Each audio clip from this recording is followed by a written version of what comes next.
spectacular. Over the top. I mean, that was a full force shot to the temple. I mean, he's right now.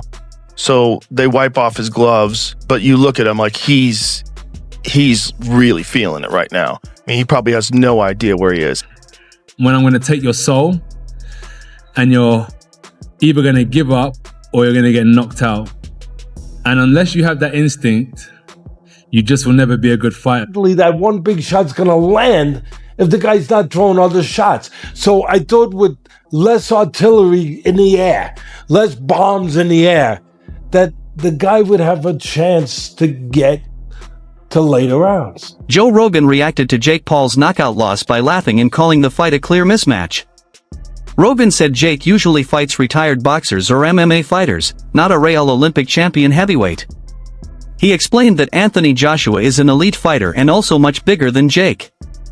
From a real boxing point of view, Rogan said the result was obvious even before the fight started. Well, realistically, it's one of the craziest propositions of all time.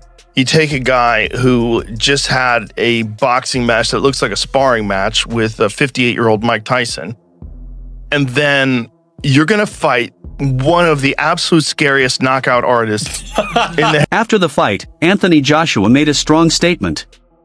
He said the knockout actually saved Jake Paul. Joshua explained that if the fight had continued, he would have broken Jake down both mentally and physically. According to Joshua, the early finish prevented even more damage. It's not just physical, it's psychological. And when you understand the psychological warfare, I did say to you that, Jake, what's going to happen? I'm going to see a time when I'm going to take your soul, and you're either going to give up or you're going to get knocked out. And unless you have that instinct... The idea of Anthony Joshua fighting Jake Paul immediately divided the boxing world. Many people saw it as entertainment, not a real sporting contest. The difference in size, experience, and background was too big to ignore. Joshua is a two-time heavyweight champion and an Olympic gold medalist. Jake Paul is still learning boxing. Because of this, critics called the fight a circus rather than a true boxing challenge. Simon Jordan strongly criticized the event after Joshua broke Jake Paul's jaw. He said fights like this hurt boxing's credibility. Because straight after the fight, I heard the question being posed to Joshua, will he now fight Fury? And then my first thought was, after what I've seen, who cares? After that, who cares if Joshua fights Fury? I like Anthony Joshua immensely, Spencer.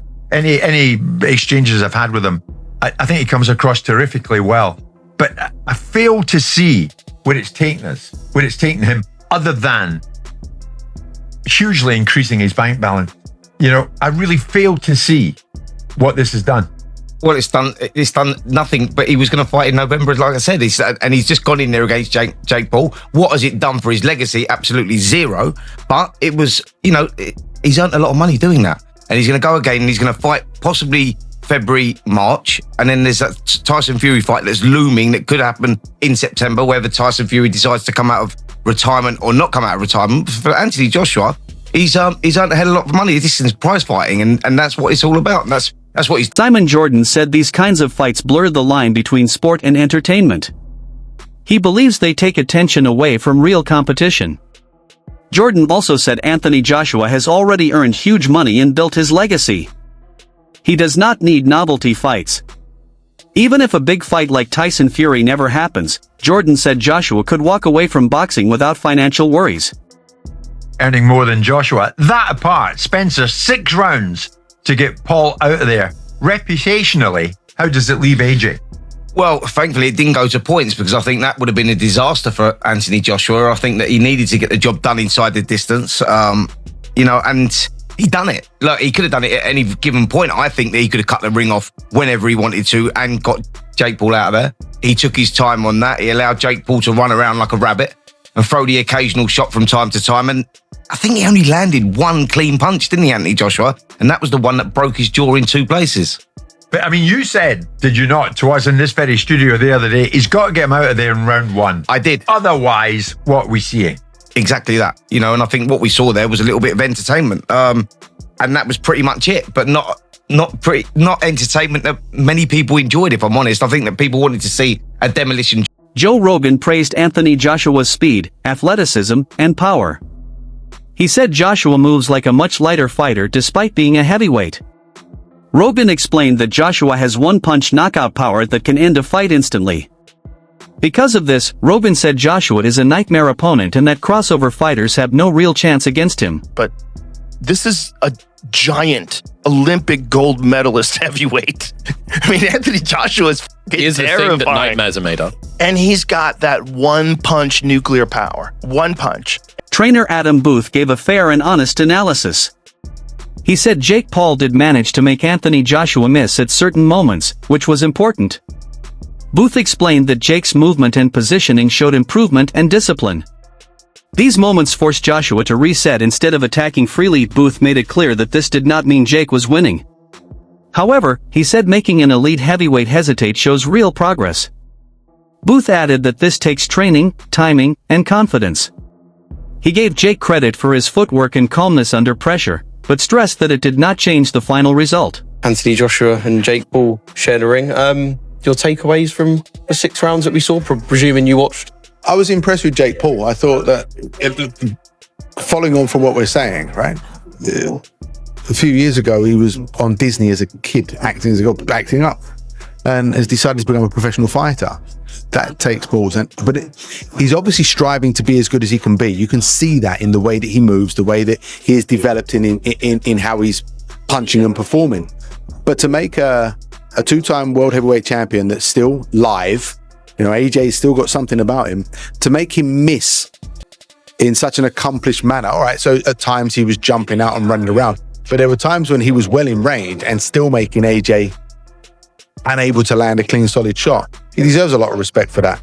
And then the shot that actually finished the fight, that broke his jaw quite badly, didn't put him out. That shot he threw with serious intention has put a lot of professional heavyweights to sleep. He didn't go to sleep. He actually finished on his knees, didn't he? Laughing and spitting blood out of his mouth. So, like I said, it's a special type of crazy and a special type of brave to do it. But I actually, hats off to him, because he showed that he's developing some accomplished little skills in there to look after himself. The size difference is always going to fatigue him. I know everyone will come with the idea that, AJ should just go in there 1 round and smash him to bits, and that should be it was a big ring, right? Perhaps he could have cut the ring off a bit better, but would I be right in saying that regardless of skill level, if you forget about that with the 2 for a second, if someone is on the back foot on their bike and kind of doing what Jake was doing, it's difficult no matter who you are, no matter the kind of separation in skill level. It's a big ring, and you've either got to run at him and look like a novice yourself, or just take your time and understand. After the fight, attention shifted to Logan Paul, who appeared to talk about revenge for his brother and showed interest in fighting Anthony Joshua. Analysts quickly dismissed the idea. They said the matchup would be even worse than Jake's fight. Jake trains full-time with professional boxing coaches, while Logan does not have the same skill or commitment. Most analysts agreed that a Logan Paul versus Anthony Joshua fight would be pure spectacle and not competitive at all. While Jake showed he belongs in professional boxing at a basic level, Logan is seen as far less prepared. Many believe such a fight would only increase criticism about the direction boxing is heading. Would be more of a mismatch than Jake Paul. You know what I mean? Because at least Jake Paul has taken boxing, or has trained with real boxing trainers and real boxers. Whereas Logan Paul, he did that exhibition with Floyd, and Floyd's a little guy. Not saying a little guy can't thump, because Floyd really gave him some 2 pieces with no sides, right? But at the same time, you take his friend, Floyd's friend, Anthony Joshua, and get hit by him and see what happens. The same thing. Probably worse, because I think Logan, he's a little taller than Jake. And because he's a little taller than Jake, he may think he's a little stronger than Jake. Which I don't know which one's true or not. I don't think it makes a difference. But because he may feel that way, he may want to go in there and try to bang it out with AJ. And if that happens, it's going to be a lot quicker. See, that 6 rounds it took AJ to finally catch Jake. It took that way because Jake was on that bicycle, moving, being elusive.